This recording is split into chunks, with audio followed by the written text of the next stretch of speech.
경찰이 서울시 의회에서 확보한 컴퓨터에서 김경 전 시의원 가족 등이 운영하는 회사 5곳의 세금 관련 서류를 발견한 것으로 확인됐습니다. YTN 취재 결과 이들 회사는 모두 김 전 시의원이 관련 상임위에 있을 때 처음 세워졌는데 일부는 옮기는 상임위에 맞춰 사업 목적을 추가한 것으로 파악됐습니다. 양동훈 기자가 단독 보도합니다. 경찰이 김경 전 시의원 가족 등이 운영하는 업체 5곳의 세금 관련 문건을 확보한 것으로 확인됐습니다. 서류는 경찰이 서울시의회에서 이미 제출받은 PC에서 발견됐는데 앞서 YTN이 단독 보도한 녹취 120여 개가 저장돼 있던 컴퓨터입니다. 경찰은 최근 해당 PC에 대한 포렌식을 마쳤는데 녹취와 함께 업체 5곳의 부가가치세 신고서가 발견됐습니다. 서류상 김 전 시의원이 직접 등장하지는 않지만 어머니나 남동생이 전현직 대표로 있거나 김 전 시의원 소유 상가에 입주한 업체 등이었습니다.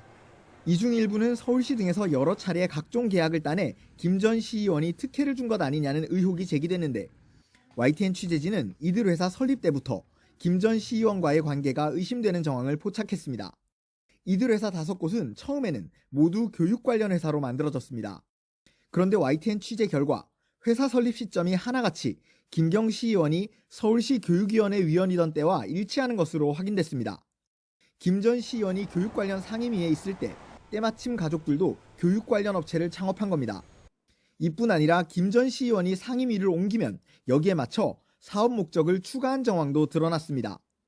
한 업체는 김 전 시의원의 상임위가 도시계획위원회로 바뀌자 이름을 건설사로 변경하고 사업 목적의 건축공 사업을 추가했습니다. 5곳 중 또 다른 회사는 김 전 시의원이 문화체육관광위원장이 되자 사업 목적에 미디어 콘텐츠 창작업 등을 끼워 넣었습니다. 또 경찰이 확보한 녹취 120여 개 가운데 김 전 시의원이 직접 세무사나 시중은행 측과 통화하며 일부 업체에 부과된 세금이나 비용 등에 대해 논의하는 내용도 있는 것으로 파악됐습니다.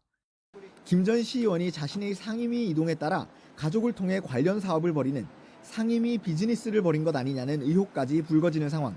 서울시에서 진행 중인 감사를 넘어 경찰의 대대적인 수사가 필요하다는 목소리가 커지고 있습니다. YTN 양동훈입니다.